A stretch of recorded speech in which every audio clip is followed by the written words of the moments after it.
심판은 좀 무겁고 무시무시하지만 사실은 구원에 이르는 길은 그렇게 어렵지 않게 우리에게 주어졌습니다. 그런데 이제 구원이 어렵게 느껴지는 사람들이 있었죠. 이유는 첫 번째 이유는 구원이 너무 좋은 거예요. 이 좋은 것을 그렇게 쉽게 할 수 있을까? 두 번째는 그 구원을 값없이 받는다는 것이 이상했어요. 내가 아무 대가를 치르지 않는데 어떻게 그 좋은 것을 얻을 수 있겠는가? 셋째는 나 같은 사람도 어떻게 그렇게 구원받을 수 있냐? 이런 것들이 이 구원에 관한 많은 사람들의 확신치 못하는 이유였어요. 그 중에 한 사람이 있습니다. 종교개혁자인 루터로 이제 돌아가 보려고 합니다. 강남에만 치맛바람이 있었던 게 아니에요. 루터의 아버지 한스 루터가 이 치맛바람, 바짓바람이라고 해야 됩니까? 어마어마했어요. 아들을 성공시키고 싶었고 법관 만들고 싶었어요. 판사로. 그래서 어렸을 때부터 요즘 말하면 영어 유치원, 아직 그것도 유치원을 조기 입학을 시킵니다. 라틴어 유치원. 어렸을 때 넌 라틴어를 배워야 돼. 그래야 세상에서 훌륭한 사람이 돼. 아주 비싼 학교였고 결국 아버지의 이 치맛바람대로 이 법관이 되기 위해서 대학도 가고 이제 공부를 합니다. 1505년에 루터가 이제 부모님을 뵙고 돌아오는 길에 큰 폭풍을 만나요. 돌아온 그 폭풍 가운데 자기 옆에 벼락이 치는 것을 이제 경험을 하게 됩니다. 죽음의 공포에 질려버려요. 루터가 그때 서원합니다. 살려주시면 제 인생을 하나님께 바치겠습니다. 이런 서원을 했어요. 이것이 루터가 법학을 포기하고 이제 스톤에 들어가게 된 이유였습니다. 아버지 한스 루터가 매우 화를 냈겠죠. 목사가 좋습니까? 판사가 좋습니까? 아버지의 마음엔 판사가 훨씬 좋은 거예요. 그래서 그 루터에게 이렇게 얘기합니다. 그것은 벼락이 아니라 사단의 소리다. 이렇게 이야기해요. 네가 지금 하는 건 사단의 소리다. 이렇게까지 얘기합니다. 아버지에게 실망을 주었지만 루터가 하나님께 이제 일생을 바치기로 헌신하기로 합니다. 스톤에서 그가 철저하게 금욕적으로 살아요. 어느 정도냐면 욕정이 생길까봐 더운 물도 안 마셨대요. 이해는 안 갑니다. 더운 물을 마시면 욕정이 생기는지는 잘 모르겠어요. 저도 아까 따뜻한 커피 먹었는데 그렇진 않은데 루터는 그럴까봐 염려죠. 욕정이 생길까봐 더운 물도 안 마셨어요. 그런데 해결되지 않았던 것이 있습니다. 자신의 내면에 있는 죄성이에요. 이게 해결 안 되니까 구원이 너무 어려운 거예요. 이 죄성이 해결되지 않는데 나는 죄인인 것 같은데 어떻게 구원받을 수 있을까? 견딜 수가 없는 것입니다. 그래서 늘 구원에 대한 확신이 없었습니다. 더 금식하고 육체와 삶을 굉장히 괴롭혔어요. 금욕적인 삶이 그렇죠. 구원의 확신과 평화의 기쁨을 그래도 찾을 수가 없었습니다. 심지어 로마를 순례하면서는 한 교회를 계단을 계속 무릎으로 한 계단 올라가서 기도하고 한 계단 올라가면서 기도하고 그렇게 했어요.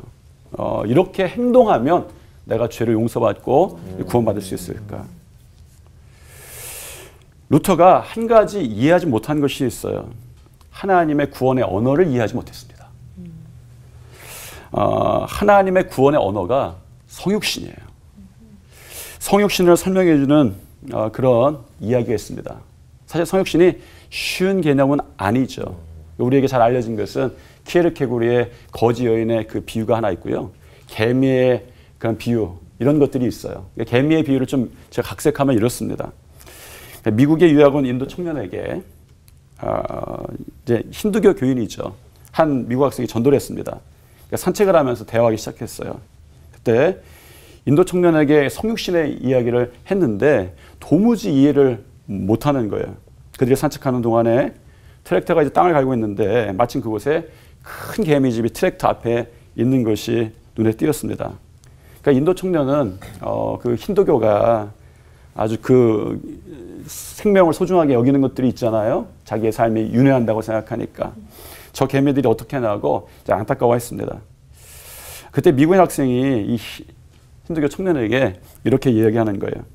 내가 아무리 피하라고 외쳐도 개미는 안 피합니다. 개미가 알아듣지 못합니다.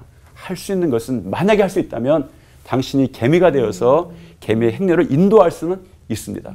이렇게 이야기해요. 하나님께서 우리들에게 온전한 구원을 말씀하시기 위해서 성육신하신 거예요. 이것이 바로 성육신이라고 전하니까 그 인도 학생이 복음을 받아들였다. 이런 비유입니다. 성육신의 이유 중에 하나입니다. 저는 이렇게 표현하고 싶습니다. 하나님께서 우리들에게 온전히 말씀하시기 위해서다라는 거예요. 우리는 하나님의 언어를 알 수 없습니다. 하나님이 우리 언어로 말씀하셔야 우리가 다 알아들어요. 그렇게 하기 위해서 성육신 하셨습니다. 성육신은 하나님과 소통하는 하나님이 주신 인간의 언어였던 것이죠. 루터가 고통 중에 음성을 듣습니다. 오직 의인은 믿음으로 말미암아 살리라. 로마서 1장 17절 말씀입니다. 이 말씀에서 깨달은 거예요.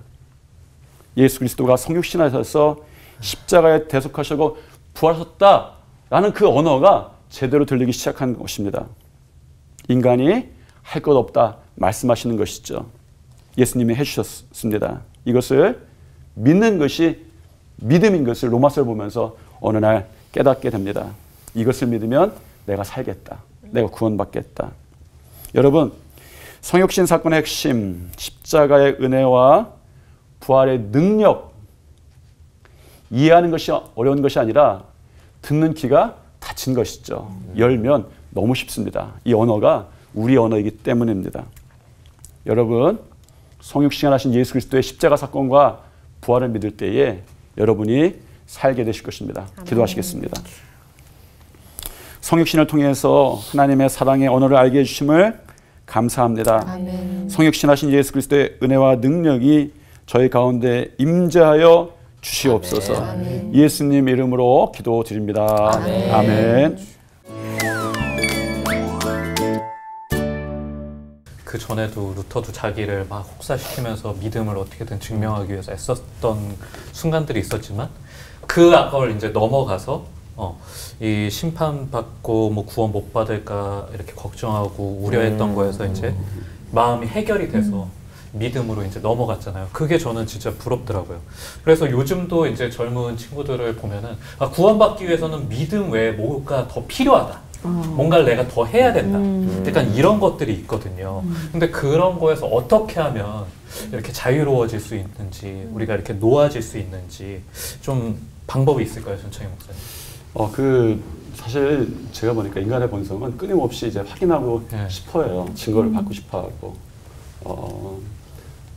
뭐 아내가 남편에게 사랑받으면 사랑을 하는데 확인이 필요해요. 반짝반짝거리는 거. 이런 것들. 조그만 거. 우리도 사실은 그런 것이 있잖아요. 우리가 구원받았는지 내가 정말 하나님의 자녀인지 옛날 반짝반짝거리는 거 방언도 있었고 반짝반짝거리는 거 어떤 은사도 있었고 이런 반짝반짝하는 거 내가 있으니까 내가 진짜 확실히 구원받았네.